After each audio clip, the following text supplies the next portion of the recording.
Hi all, it's Sunday morning. ഇന്നലെ സ്റ്റൂവിനുള്ള കഷ്ണങ്ങളൊക്കെ ഞാൻ അരിഞ്ഞു വെച്ചിട്ടാണ് കിടന്നത്. രാത്രി കിടക്കാൻ പോയപ്പോൾ ഞാൻ അമ്മയോട് പ്രത്യേകം പറഞ്ഞതാണ് സ്റ്റൂ ഞാൻ എണീറ്റ് വന്നിട്ട് വെച്ചോളാം. പക്ഷേ ഈ പറയുന്ന കണക്ക് എനിക്ക് എണീക്കാൻ പറ്റണ്ടേ. ഞാൻ എണീറ്റ് വന്നപ്പോഴേക്ക് അമ്മ ബ്രേക്ക്ഫാസ്റ്റിനുള്ള അപ്പമൊക്കെ ഉണ്ടാക്കി സ്റ്റൂവും വെച്ചിരുന്നു. പക്ഷേ അമ്മ സ്റ്റൂ വെച്ച് കഴിഞ്ഞാൽ അത് വൈറ്റ് കളറിൽ ഇരിക്കത്തില്ല, മഞ്ഞപ്പൊടിയൊക്കെ ചേർത്ത് ഒരു തേങ്ങ അരച്ച ഇറച്ചിക്കറി പോലെ ഇരിക്കും. പിന്നെ എന്തായാലും എണീറ്റ് വരുമ്പോഴത്തേക്ക് വിശപ്പിന് കഴിക്കാനായിട്ട് അമ്മ ഉണ്ടാക്കി വെച്ചിരുന്നല്ലോ, അതുകൊണ്ട് പിന്നെ ഞാനൊന്നും പറയാൻ നിന്നില്ല. അമ്മ പറഞ്ഞു, നീ ഇന്നലെ ഇതൊക്കെ പറഞ്ഞിട്ട് പോയപ്പോഴും എനിക്കറിയാമായിരുന്നു ഞായറാഴ്ചയാണ്, നീ വിചാരിച്ചാലും നിന്നെക്കൊണ്ട് എണീക്കാൻ പറ്റത്തില്ല. നിലൂന് ഇന്നലെ രാത്രി മുഴുവൻ നല്ല കോൾഡ് ഉണ്ടായിരുന്നു കേട്ടോ. അപ്പോൾ ഈ മൂക്കിൽ കൂടെ ശ്വാസം എടുക്കുമ്പോൾ അവൻ വാ അടച്ച് വെച്ച് കിടന്ന് ഉറങ്ങുന്നത്. മൂക്കിൽ കൂടെ ശ്വാസം എടുക്കാൻ പറ്റാഞ്ഞിട്ട് ഇടയ്ക്കിടയ്ക്ക് എണീറ്റുകൊണ്ടേയിരുന്നു.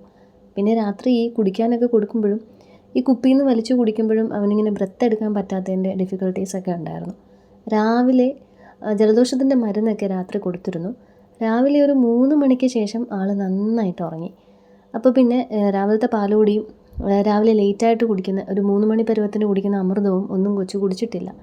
അപ്പോൾ ഈ ജലദോഷത്തിൻ്റെ മരുന്ന് ഒന്നും കൂടെ കൊടുത്തതിൻ്റെ ഇതിലാവണം ഒരു 3 മണിക്ക് ശേഷം നന്നായിട്ട് ഉറങ്ങി.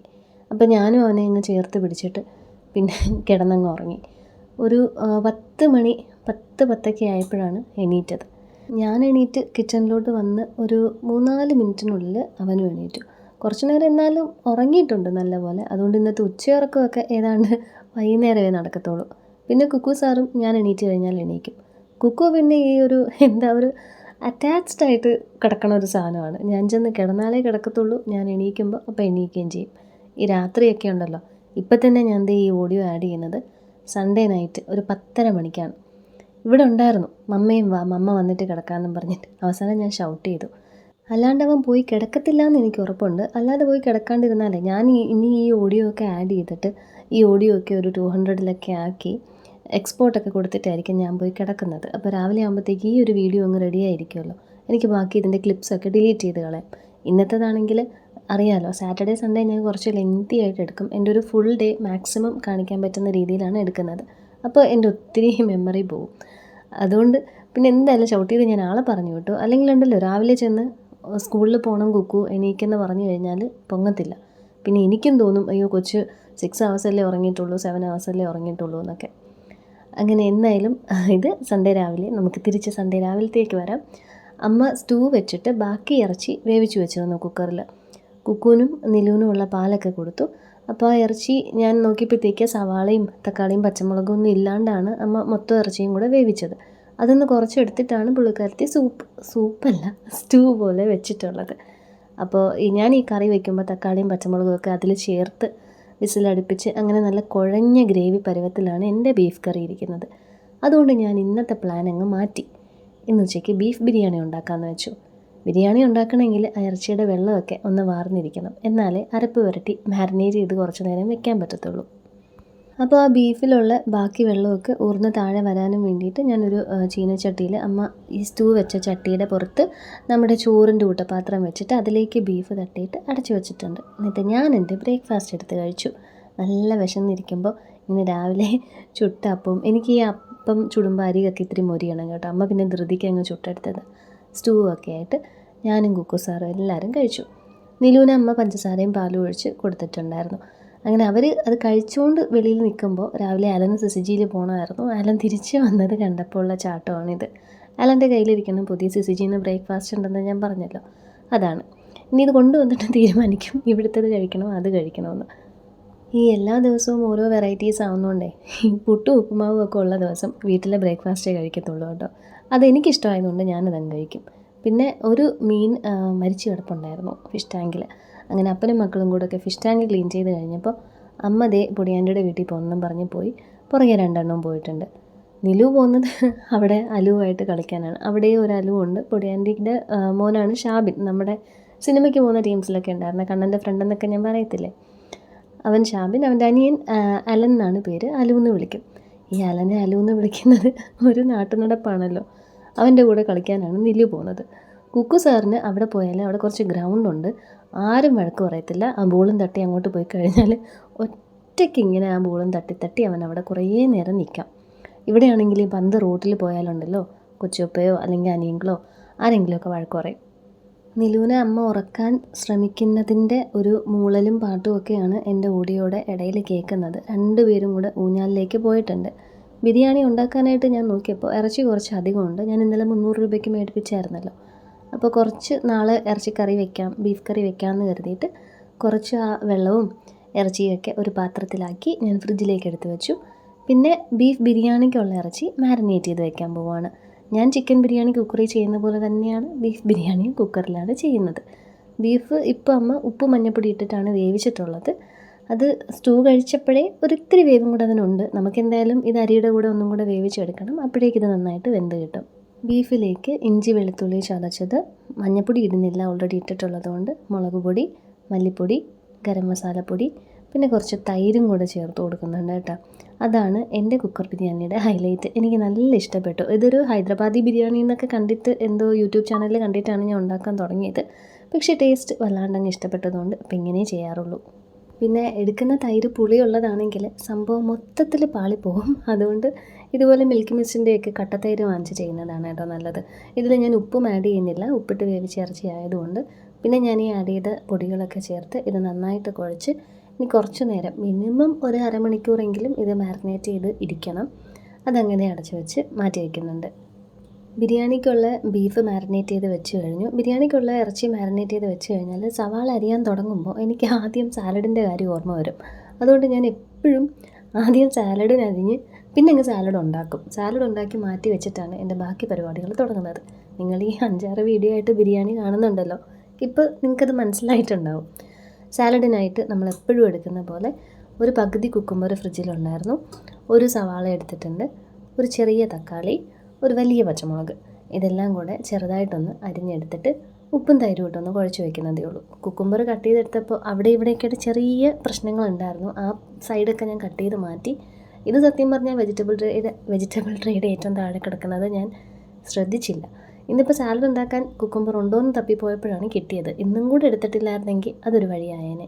അങ്ങനെ സാലഡിൻ്റെ പരിപാടികളൊക്കെ ഏകദേശം കഴിയാറായി. തൈരും ഉപ്പും ചേർത്ത് ഒരു ഫോർക്കോ ചെറിയൊരു ബീറ്ററോ ഒക്കെ വെച്ച് നന്നായിട്ട് ഇതൊന്ന് മിക്സ് ചെയ്ത് കൊടുത്താൽ മതി. അത്യാവശ്യം കട്ടിക്ക് തന്നെ ഇരിക്കുന്നതാണ് നല്ലത്, ഒഴുകിപ്പോണ പരുവത്തിനേക്കാളും. പിന്നെ ബിരിയാണിക്ക് ഈ ചള്ളാസ് ഉണ്ടാക്കുന്നതിനേക്കാളും ടേസ്റ്റ്, ചള്ളാസ് എന്ന് പറയുന്നത് അറിയാമായിരിക്കുമല്ലോ, നമ്മൾ വിനാഗിരിയിൽ കുഴച്ച് ചെയ്യുന്നത്. അതിനെ ഞങ്ങൾ സാലഡ് എന്ന് തന്നെയാണ് പറയുന്നത്. പക്ഷേ ഞാൻ അടുത്തിടെ കുറേ സിനിമകളിലും വീഡിയോസിലും ഒക്കെ കണ്ടു ചള്ളാസ് എന്ന് പറയുന്നത് ഉപ്പും വിനാഗിരിയും ചേർത്ത് ഈ സാലഡിനുള്ള പച്ചക്കറികൾ കുഴച്ച് വയ്ക്കുന്നതിനാണെന്ന്. അപ്പോൾ അതിലും ടേസ്റ്റ് നമ്മുടെ ഈ തൈരിൻ്റെ സാലഡിന് തന്നെയാണ് ബിരിയാണിയുടെ കൂടെ, ഞാനിങ്ങനെ ഉണ്ടാക്കുന്ന ബിരിയാണിയുടെ കൂടെ പ്രത്യേകിച്ച്. അപ്പോൾ ഇത് കഴിഞ്ഞിട്ട് അരി ഇങ്ങനെ കുതിരാൻ വെക്കണമെന്നൊന്നും ഇല്ല കേട്ടോ. പക്ഷേ എന്താണെന്നറിയോ, ഞാൻ സാധാരണ ഇനിയിപ്പോൾ സാലഡിനുള്ളത് അരിഞ്ഞു കഴിഞ്ഞാൽ ബിരിയാണിക്കുള്ള സവാള അരിഞ്ഞ് ഞാനതങ്ങ് വഴറ്റാൻ പോകും. പിന്നെ ഈ ചിക്കനോ ഇറച്ചിയോ മസാലകളോ ഒക്കെ ആഡ് ചെയ്ത് അത് മുരിഞ്ഞൊക്കെ വന്ന് അരി ഇടേണ്ട സമയമാകുമ്പോഴായിരിക്കും ഞാൻ ചിന്തിക്കുന്നത് അരി ഞാൻ എടുത്ത് വെച്ചിട്ടില്ലല്ലോ. അതുകൊണ്ട് മാത്രം എടുത്ത് വെച്ചതാണ്. ഞാൻ അരിഞ്ഞു കഴിയുമ്പോൾ തന്നെ ഞാനത് യൂസ് ചെയ്യും. ഇതിങ്ങനെ കുതിർത്തി വെക്കണം എന്നൊക്കെ പറയുന്നത് ഞാൻ കേട്ടിട്ടുണ്ട്, പക്ഷെ ഞാൻ അങ്ങനെ ചെയ്യാറില്ല. ഇത്ര നേരം ഗ്യാപ്പിൽ അതിന് പ്രത്യേകിച്ച് ഇച്ചിരി വെള്ള കളർ കൂടി വരും കേട്ടോ ഇത്ര നേരം വെള്ളത്തിലിട്ടിരുന്നാൽ അരിക്ക്. ഞാനിപ്പോൾ 1 ഗ്ലാസും ഒരു 1/4 ഗ്ലാസും കൂടെ എടുത്തിട്ടുണ്ട്. രാത്രിയും കൂടെ ബിരിയാണി ഉണ്ടെങ്കിൽ ആലന് കൊടുക്കാം. ഞങ്ങൾക്ക് വേറെ പ്ലാൻസ് ഉണ്ട്. നമ്മുടെ കുരുക്കഴിക്കുന്ന മാതാവിൻ്റെ തീർത്ഥാടന കേന്ദ്രം നിങ്ങൾക്ക് അറിയാമായിരിക്കും. നികിത ഇവിടെ വരുന്നത് അവിടെ പോകുമ്പോഴാണ്. എൻ്റെ ഒരു സബ്സ്ക്രൈബറാണ്, ഇൻസ്റ്റഗ്രാമിലൊരു ഫോളോവറാണ്. അപ്പോൾ അവരവിടെ പോകുന്ന വഴിക്കാണ് എൻ്റെ ഈ വീട് ഒക്കെ ഐഡൻറ്റിഫൈ ചെയ്ത് ഇവിടെ വന്നത്. അതിപ്പോൾ അത്യാവശ്യം നല്ല എന്താ പറയുന്നത് പോപ്പുലറായ ഒരു തീർത്ഥാടന കേന്ദ്രമാണ്. അതിൻ്റെ നേരെ ഓപ്പോസിറ്റാണ് മിഖായേൽ മാലാഖയുടെ പള്ളി. അവിടുത്തെ പെരുന്നാളാണ്. അപ്പോൾ വൈകുന്നേരം ഞങ്ങൾക്ക് അങ്ങോട്ട് പോകണം. ഞങ്ങളുടെ ഡിന്നർ അവിടുത്തെ സ്നേഹവിരുന്നാണ്. ഇത്തിരി ബിരിയാണി ഇരുന്നാൽ വന്നിട്ട് അലന്ന് ചപ്പാത്തി ഉണ്ടാക്കാനൊന്നും നിൽക്കണ്ടല്ലോ. അതുകൊണ്ട് അരി പതിവിലും കൂടുതൽ ഇച്ചിരി കൂടി ഇട്ടിട്ടുണ്ട്. നെയ്യുടെ കുപ്പി നോക്കിയപ്പോൾ അത് കഴിഞ്ഞിരുന്നു. അതുകൊണ്ട് ഫ്രിഡ്ജിലിരുന്ന ബട്ടറും കുറച്ച് സൺഫ്ലവർ ഓയിലും കൂടെ ആഡ് ചെയ്തു. അതിലേക്ക് സവാള അരിഞ്ഞതിട്ട് അത് ബ്രൗൺ കളർ ആവുന്നതിൻ്റെ ഇടയ്ക്ക് ബ്രേക്ക്ഫാസ്റ്റൊക്കെ ചെയ്ത പാത്രങ്ങളൊക്കെ കഴുകിയതൊക്കെ എടുത്ത് പിറക്കി വെച്ചിട്ടുണ്ട്. അതിൻ്റെ ഇടയിൽ ഞാൻ ഇത് ഇളക്കുന്നുണ്ടായിരുന്നു കേട്ടോ, അല്ലെങ്കിൽ കരിഞ്ഞു പോവും. അതിലേക്ക് പിന്നെ തക്കാളിയും 2 പച്ചമുളകും 2 വറ്റൽമുളകും കൂടെ ആഡ് ചെയ്തു. ഇത് നന്നായിട്ട് കുഴഞ്ഞ് വെന്ത് വരുമ്പോൾ ഇതിലേക്ക് പൊടികളായിട്ട് ഇനി വേറെ ഒന്നും ചേർക്കേണ്ട, ബിരിയാണി മസാല മാത്രം ചേർത്താൽ മതി. കാരണം നമ്മൾ ബീഫ് മാരിനേറ്റ് ചെയ്ത് വെച്ചത് മല്ലിപ്പൊടിയും മുളക് പൊടിയും ഗരം മസാലയൊക്കെ ചേർത്തിട്ടാണല്ലോ. അപ്പോൾ ഇതുകൊണ്ട് ഇതിൻ്റെ അകത്തിന് ഒരു പൊടിയും വേണ്ട, ബിരിയാണി മസാല മാത്രം. ഒരു വലിയ സ്പൂൺ നിറച്ച് നിലുവിൻ്റെ സിർലാക്കിൻ്റെ സ്പൂണാണത്. അതിട്ടിട്ട് ഇത് നന്നായിട്ട് മുരിച്ചെടുത്തിട്ട് അതിലേക്ക് നമ്മൾ മാരിനേറ്റ് ചെയ്ത് വെച്ചിരിക്കുന്ന ബീഫ് ഇട്ട് കൊടുക്കാം. ഇനി ഇതും ഹൈ ഫ്ലെയിമിൽ വെച്ച് ഇതിൻ്റെ നിറം നല്ലപോലെ മാറി ഒരു നല്ലൊരു ഗ്രേവി, എണ്ണ തെളിഞ്ഞ് വരുന്ന ഒരു ഗ്രേവി പരുവത്തിൽ ഇതാവണം. അപ്പോൾ അങ്ങനെ ആയിക്കഴിഞ്ഞില്ലെങ്കിൽ ഈ തൈരിൻ്റെ ഒരു പച്ച ചവയൊക്കെ ഉണ്ടാവും, മൊത്തത്തിൽ നമ്മുടെ ബിരിയാണിയുടെ ടേസ്റ്റ് കുളമാവും. അപ്പോൾ ഈ കളർ മാറുന്നതാണ് അതിൻ്റെ ആദ്യത്തെ സൈൻ. പിന്നെ എണ്ണ തെളിഞ്ഞ് വരും. അങ്ങനെ നന്നായിട്ട് ഹൈ ഫ്ലെയിമിൽ വെച്ച് തന്നെ ചെയ്യണം കേട്ടോ. ഒന്ന് അരപ്പൊക്കെ പിടിപ്പിച്ച് മൊരിച്ചൊക്കെ എടുത്തിട്ട് അതിലേക്ക് അരിയിട്ട് കൊടുക്കാം. ഞാനിവിടെ ഇപ്പോൾ ഞാൻ നേരത്തെ പറഞ്ഞല്ലോ, 1 ഗ്ലാസും പിന്നെ ഒരു 1/4 ഗ്ലാസും കൂടി ഇട്ടിട്ടുണ്ട്. 1 ഗ്ലാസ് അരിക്ക് 1/4 ഗ്ലാസ് വെള്ളം എന്നാണ് കണക്ക്. ആ ഒരു കണക്കിൽ വെള്ളം ഒഴിച്ചു കൊടുത്തിട്ടുണ്ട്. പിന്നെ നേരത്തെ ബീഫ് നമ്മൾ ഊറ്റാൻ വെച്ചപ്പോൾ അതിൽ കുറച്ച് സ്റ്റോക്ക് ഉണ്ടായിരുന്നല്ലോ, അതിലരി വേവുന്നതും നല്ല ടേസ്റ്റ് അല്ലേ. അപ്പോൾ അതിന്ന് കുറച്ച് ഞാൻ ഫ്രിഡ്ജിലേക്ക് അപ്പോഴേ മാറ്റിയത് നിങ്ങൾ കണ്ടു കാണും. ബാക്കി ഇതിലേക്ക് ഒഴിച്ചിട്ടുണ്ട്. പിന്നെ ഇപ്പോൾ ഉപ്പിട്ട് കൊടുത്തിട്ടുണ്ട്. അരി വേവണമല്ലോ, അല്ലെങ്കിൽ ബിരിയാണിക്ക് ഉപ്പ് ഉണ്ടാകത്തില്ല. പിന്നെ 3 മുട്ടയും കൂടെ ഇത് തോടോടെ തന്നെ വെക്കുകയാണ്. അതിലൊരു മുട്ട പൊട്ടിയിരിപ്പുണ്ട്, ആ സെൻറ്ററിൽ വെച്ചത്. ചൂടടിക്കുമ്പോൾ അങ്ങ് കട്ടിയാവും എന്നാണ് മാമി പറയാറുള്ളത്. അതുകൊണ്ട് ഞാൻ 3 മുട്ടയും അങ്ങനെ തന്നെ വെച്ചു. ഈ കൈ തുടയ്ക്കുന്ന ശീലം നിങ്ങൾക്കും ഇങ്ങനെ ആയിരിക്കുമല്ലേ? എന്ത് ചെയ്താലും ആ സൈഡിൽ കിടക്കുന്ന അവിടെ തൊട്ടടുത്തുണ്ട് ഹാൻഡ് ടവൽ, അവിടോട്ട് കൈ പോകത്തില്ല, ഇങ്ങനെ ഈ ടോപ്പ് നാട്ടിക്കൊണ്ടിരിക്കും. അതിലേക്ക് ഞാൻ ലാസ്റ്റ് ചേർത്തത് മുഴുവൻ മസാലകളായ ഒരു 2-3 ഗ്രാമ്പ്, ഒരു കഷ്ണം പട്ട, പിന്നെ ആ തക്കോലം എന്ന് പറയുന്നതിൻ്റെ ഒരു ഇതൾ മാത്രമേ ഉണ്ടായിരുന്നുള്ളൂ, അതും കൂടി ഇട്ട് കൊടുത്തിട്ടുണ്ട്. എസൻസ് ഒക്കെ നമ്മൾ പിന്നെയാണ് കേട്ടോ ചേർക്കുന്നത്. ഇതിത്ര ആഡ് ചെയ്ത് കൊടുത്തിട്ട് അത് അടച്ച് വെച്ച് മീഡിയം ടു ഹൈ ഫ്ലെയിമിൽ നമുക്കൊരു വിസിൽ മതി. ബീഫ് ഓൾറെഡി വെന്തിരിക്കുകയായിരുന്നല്ലോ, ഇത്തിരി വേവും കൂടെ ഉള്ള പരുവത്തിന് നിർത്തണം. അതായത് നിങ്ങൾ യൂഷ്വലി ബീഫ് എത്രയാണോ വേവിക്കുക അതിന് തൊട്ട് മുമ്പുള്ള വിസിൽ കൗണ്ടിൽ നിർത്തിയിട്ട് പിന്നെ അരിയിട്ട് വേവിച്ചാൽ മതി. അപ്പോൾ അത് വിസിൽ വരുന്ന ഗ്യാപ്പിൽ ഞാൻ പാത്രങ്ങളൊക്കെ കഴുകി ഒതുക്കി. പിന്നെ ഇനി നമ്മൾ ചെയ്യേണ്ടതായിട്ടുള്ള 2 പരിപാടികളുണ്ട്. ഒന്ന് പപ്പടം കാച്ചണം, പിന്നെ 2 ഇതിൻ്റെ പുറത്ത് ഇടാനുള്ള നട്ട്സും റേസിൻസും ഒണിയനും ഒക്കെ അരിഞ്ഞെടുക്കണം. സവാള അരിഞ്ഞിട്ട് ഞാൻ ആ ചോപ്പിംഗ് ബോർഡൊക്കെ കഴുകി വെച്ചതുകൊണ്ട് ഇനിയിപ്പോൾ അതങ്ങ് ഞാൻ കൈവച്ച് അരിയുന്നതേ ഉള്ളൂ കേട്ടോ. അത് വീണ്ടും എടുത്ത് നാറ്റാൻ എനിക്ക് വയ്യ. പിന്നെ പപ്പടം കാച്ചാനായിട്ട് ഞാൻ എണ്ണ വെച്ചു. നെയ്യ് ഇല്ലാത്തതുകൊണ്ട് ഈ പപ്പടം കാച്ചുന്ന എണ്ണയിൽ തന്നെയാണ് കേട്ടോ ഞാൻ ബാക്കി സാധനങ്ങളൊക്കെ പൊരിച്ചെടുക്കാൻ പോകുന്നത്. സൺഫ്ലവർ ഓയിലാണ് യൂസ് ചെയ്യുന്നത്. ഒരു 4-5 പപ്പടം അങ്ങ് കാച്ചി വെക്കുന്നുണ്ട്. ഇന്നിപ്പോൾ ബിരിയാണിക്കും എടുക്കാം. പിന്നെ കുറച്ച് ബീഫ് നമ്മൾ ഫ്രിഡ്ജിലോട്ട് വെച്ചില്ലേ, അത് നാളെ എടുക്കാം. നാളെ എടുത്ത് അതൊരു ബീഫ് കറി ആക്കിയാൽ അതിൻ്റെ കൂടെ ഫ്രൈ ഐറ്റംസ് ഒന്നും ഇല്ലാത്തതുകൊണ്ട് എന്തായാലും പപ്പടം പൊരിക്കേണ്ടി വരും. പിന്നെ ഇന്നലത്തെ മുരിങ്ങയില ഇന്ന് എടുക്കാമെന്നും പറഞ്ഞിട്ട് കുറച്ച് ഞാൻ ഫ്രിഡ്ജിൽ വെച്ചിരുന്നു. നാളെ അത് നല്ലപോലെ ഇരിപ്പുണ്ടെങ്കിൽ പച്ചക്കറി ഒന്നും ചെയ്യേണ്ടി വരത്തില്ല. നാളെ രാവിലെ ഒരു ബീഫ് കറിയും വെച്ച് കുമ്പളങ്ങ ഇട്ടൊരു മോര് കാച്ചാന്ന് വിചാരിക്കുകയാണ്. കുമ്പളങ്ങ മമ്മി തന്നൊരു പീസ് ഇരിപ്പുണ്ട്, പ്രെഡിറ്റ മിസ് തന്നൊരു പീസ് ഇരിപ്പുണ്ട്, രണ്ടും അത്യാവശ്യം വലിയ സൈസ്. അപ്പോൾ അഥവാ നമ്മുടെ ആ മുരിങ്ങയില ചീത്തയായിട്ടുണ്ടെങ്കിൽ കുമ്പളങ്ങ വെജിറ്റബിളാണെന്നും പറഞ്ഞിട്ട് അഡ്ജസ്റ്റ് ചെയ്യാമല്ലോ. ആലനാണ് കേട്ടോ കറക്റ്റായിട്ട് വെജിറ്റബിൾ വേണമെന്ന് പറയുന്നത്. കാരണം നിലുവിൻ്റെ ദേഹത്തൊക്കെ വെള്ള പാടുകൾ വരുന്നുണ്ട്. അവൻ കൂടുതൽ ഈ ഫിഷും മീറ്റും ഒക്കെ എടുക്കുന്നത്. പച്ചക്കറി അവന് വായിൽ തട്ടുന്നൊന്നും അവൻ എടുക്കത്തില്ല. വെണ്ടയ്ക്കൊക്കെ ആണെങ്കിൽ നമുക്കങ്ങനെ സ്മാഷ് ചെയ്ത് കൊടുക്കാൻ പറ്റത്തില്ലല്ലോ. ഉരുളക്കിഴങ്ങും ക്യാരറ്റും ഒക്കെ കഴിച്ചോളും സ്മാഷ് ചെയ്യാൻ പറ്റുന്നതുകൊണ്ട്. അങ്ങനെ ആദ്യം നട്ട്സും റേസിൻസും ഒക്കെ അതിൽ വറുത്ത് കോരി, പിന്നെ അതിലേക്ക് ഞാനൊരു സവാളയും കൂടെ അരിഞ്ഞ് നന്നായിട്ട് മുരിച്ചെടുക്കുന്നുണ്ട്. 2-3 നട്ട്സ്, കാഷ്യൂ നട്ട്സ് കരിഞ്ഞു പോയി, അത് ഞാൻ അവിടെ വെച്ച് തന്നെ അകത്താക്കി പപ്പടമൊക്കെ പൊരിച്ച് വെച്ചു. അപ്പോൾ ആദ്യം ഒരു ചെറിയ പാത്രമായിരുന്നു എടുത്തത്, പിന്നെ 5 എണ്ണം ആയതുകൊണ്ട് അതിൻ്റെ തൊട്ട് വലിപ്പത്തിലുള്ള പാത്രം എടുത്തിട്ട് ഒരു 5-6 പപ്പടം പൊരിച്ച് വെച്ചിട്ടുണ്ട്. ഇതിനിടയിലെ കുക്കർ തുറക്കുന്ന കാര്യം ഞാനൊന്ന് വിട്ടുപോയി കേട്ടോ. അങ്ങനെ ചെയ്യരുത്, പെട്ടെന്ന് അത് കയറി അടി പിടിക്കാം. നമ്മൾ കറക്റ്റ് പരുവത്തിനുള്ള വെള്ളം ഒഴിച്ചു കൊടുക്കുന്നത്. അതുകൊണ്ട് ഞാനിപ്പോൾ ലേറ്റ് ആയതിൻ്റെ ചെറിയൊരു അടിയിൽ പിടുത്തം ഇതിനും ഉണ്ടായിരുന്നു കേട്ടോ. പിന്നെ ആ 3 എഗ്ഗ് ആദ്യം ഞാൻ എടുത്ത് മാറ്റി. ഇത് പെട്ടെന്ന് പൊളിക്കാൻ നോക്കിയാൽ എല്ലാം കൂടെ ഇളകി വരും. അതുകൊണ്ട് കുറച്ച് വെള്ളം ഒഴിച്ച് അതങ്ങനെ വെച്ചിട്ടുണ്ട്. ഇതൊക്കെ ഒന്ന് സെറ്റാക്കിയിട്ട് മുട്ട പൊരിക്കാം. ഞാൻ പറഞ്ഞില്ലേ ലേശം അടി പിടിച്ചിട്ടുണ്ടെന്ന്, നിങ്ങൾക്കിപ്പോൾ കാണാമല്ലോ കുക്കറിൻ്റെ അടിയിലുണ്ട്. അത് മൊത്തവും കാണിച്ച് നാണം കിടണ്ടെന്ന് വെച്ചിട്ട് ഞാൻ ബാക്കി കാണിച്ചില്ല. എന്തായാലും കരിഞ്ഞ ടേസ്റ്റൊന്നും വന്നിട്ടില്ല കേട്ടോ. ഇനി ഇതിലേക്ക് ഒരു 2-3 തുള്ളി ബിരിയാണി എസൻസ് ആഡ് ചെയ്ത് കൊടുക്കാം. എസൻസ് ആഡ് ചെയ്ത് കഴിഞ്ഞാൽ ഇത് നന്നായിട്ട് ഇളക്കി മിക്സ് ചെയ്തിട്ട് ഇതിലേക്ക് നമുക്ക് എഗ്ഗ് വെച്ച് കൊടുക്കാം. ആ പൊട്ടിയ എഗ്ഗിന് ലേശം ഷേപ്പിലൊക്കെ വ്യത്യാസം വന്നിട്ടുണ്ട്, എന്നാലും എല്ലാ ഭാഗവും കിട്ടിയിട്ടുണ്ട്. യോക്കും പുറത്തുള്ളതും എല്ലാം കിട്ടിയിട്ടുണ്ട്. 3 എഗ്ഗും പിന്നെ നട്ട്സും റേസിൻസും ഓണിയൻ കരിച്ചതും ഒക്കെ ഇട്ട് കൊടുത്തിട്ടുണ്ട്, മുരിച്ചതും ഇട്ട് കൊടുത്തിട്ടുണ്ട്. മല്ലിയില വാങ്ങിക്കാനായിട്ട് കുക്കുവിനെ ഞാൻ മിനിയാൻ്റെ അടുത്ത് വിട്ടിരുന്നു, പക്ഷേ അവിടെ മല്ലിയില ഇല്ലായിരുന്നു. അല്ലെങ്കിൽ മല്ലിയിലയും കൂടി ഇട്ട് കൊടുക്കായിരുന്നു, ടേസ്റ്റ് നന്നായിരുന്നേനെ. അതൊക്കെ അങ്ങോട്ട് സെറ്റാക്കി മാറ്റി വെച്ചിട്ട് ഇനി ആകെ കഴുകാനായിട്ട് നമ്മുടെ ആ കുക്കറും പിന്നെ എഗ്ഗ് വെച്ച പാത്രമൊക്കെ ഉണ്ടായിരുന്നുള്ളൂ. അതുമൊക്കെ കഴുകി ഒതുക്കി കിച്ചണൊക്കെ ക്ലീൻ ചെയ്തിട്ടേ ഞാൻ കുറച്ച് ദിവസമായിട്ട് ഈ ആട്ടം എന്ന് പറഞ്ഞ മൂവിയുടെ കുറച്ച് ക്ലിപ്പിങ്സ് കാണുന്നു FBയിൽ. ഇന്നത് കാണാമെന്നും പറഞ്ഞ് പോയിരുന്ന് നോക്കിയപ്പോഴത്തേക്ക് റിമോട്ട് എവിടെയും കാണുന്നില്ല. ആലൻ സിസിജിന്ന് വന്ന് ബ്രേക്ക്ഫാസ്റ്റ് ഒക്കെ കഴിഞ്ഞ് പോയി കിടക്കുവാണ് കേട്ടോ. എന്നെക്കൊണ്ട് സത്യം പറഞ്ഞാൽ അത് ആലോചിക്കാൻ പോലും പറ്റത്തില്ല ഈ 4:30 മണിക്കൊക്കെ എണീറ്റ് പോകുന്നത്. അപ്പോൾ തിരിച്ച് വന്നിട്ട് ആ ഉറക്കമൊന്നും ശരിയാക്കണ്ടേ. ഉച്ചയ്ക്ക് ഇനി വീണ്ടും ബുക്കിംഗ് കാണും. ഇനി അങ്ങോട്ട് സിസിജിയിൽ, അത് കയാക്കിംഗ് സെൻ്ററാണ് കേട്ടോ, പുള്ളിയുടെ അളിയൻ്റെതാണ്. അളിയൻ എബ്രോഡാണ്. അപ്പോൾ അവിടെ ഇനി ഡിസംബർ വരെയും ജാനുവരി വരെയും സീസണാണ്. അപ്പോൾ നല്ല ഞങ്ങളുടെ വെഡിങ് ആനിവേഴ്സറി December 31 ആ ദിവസങ്ങളിലൊന്നും ഞാൻ അലാലം സത്യം പറഞ്ഞാൽ കാണാറേ ഇല്ല. ക്രിസ്മസിന് അവർക്ക് ലീവാണ്, അതുകൊണ്ട് ആ ദിവസം കാണും. ഞാൻ അങ്ങനെ മൂവിയൊക്കെ ആസ്വദിച്ച് കണ്ടുകൊണ്ടിരുന്നപ്പോഴേക്ക് അമ്മയും പിള്ളേരും ഒക്കെ തിരിച്ചെത്തി.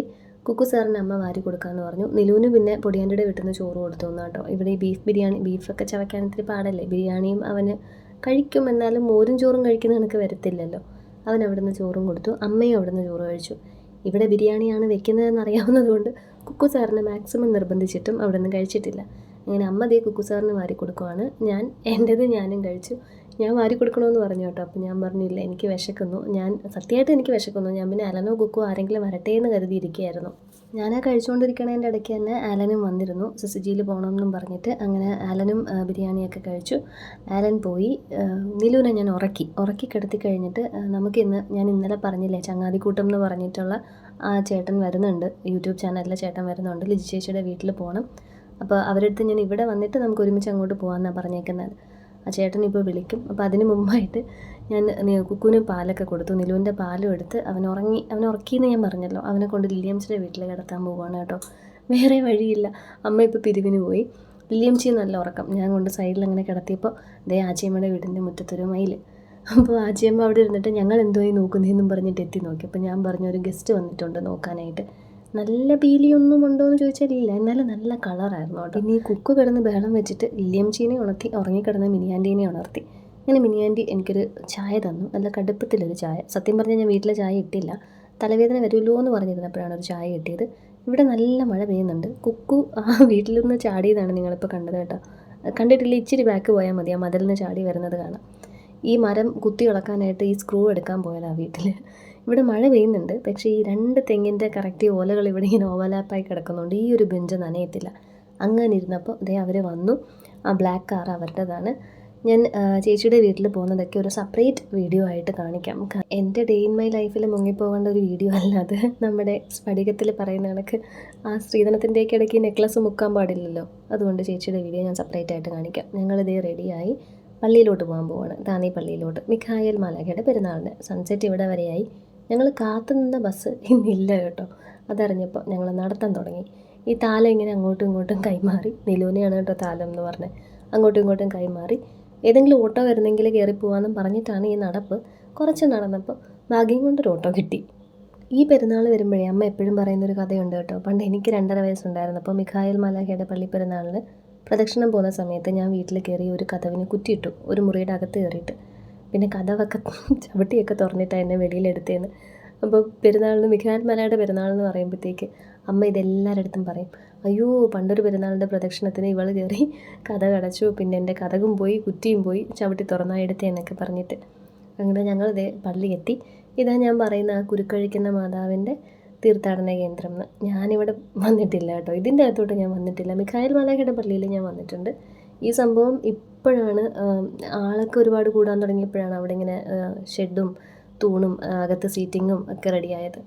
നല്ല പാട്ടൊക്കെ ഇട്ടിട്ടുണ്ട്. പക്ഷേ ഞാൻ നേരത്തെ പറഞ്ഞില്ലേ, കോപ്പിറൈറ്റ് പേടിച്ചിട്ട് ഞാൻ ആ ഓഡിയോ കട്ട് ചെയ്തതാണ്. കാരണം നിങ്ങൾ ശ്രദ്ധിച്ചിട്ടുണ്ടെങ്കിൽ മനസ്സിലാവും, നമ്മുടെ പെരുന്നാളിൻ്റെ സമയത്ത് നൊവേനയുടെയും നിയോഗം വായിക്കുന്നതിൻ്റെയൊക്കെ വീഡിയോസ് ഞാൻ യൂട്യൂബിൽ നിന്ന് ഡിലീറ്റ് ചെയ്ത് കളഞ്ഞിട്ടുണ്ട്. അതിന് കോപ്പിറൈറ്റ് വന്നിട്ടില്ല. പക്ഷേ ഏതോ ഒരെണ്ണത്തിന് എനിക്ക് ഒരു ഇഷ്യൂ ഉണ്ട് എന്ന് പറഞ്ഞ് കാണിച്ചു. അങ്ങനെ ഞാൻ എടുത്ത് നോക്കിയപ്പോഴത്തേക്ക് എത്രയോ സെക്കൻഡ് കേട്ടൊരു പാട്ടിന് കോപ്പിറൈറ്റ് വന്ന് കിടപ്പുണ്ട് എന്ന് കാണിച്ചു. അപ്പോൾ പിന്നെ ഞാൻ അതെല്ലാം എടുത്ത് കളഞ്ഞു. വെറുതെ റിസ്ക് എടുക്കണ്ടല്ലോ, എനിക്ക് അതിൻ്റെ പുറകെ പോകാനൊന്നും വയ്യ.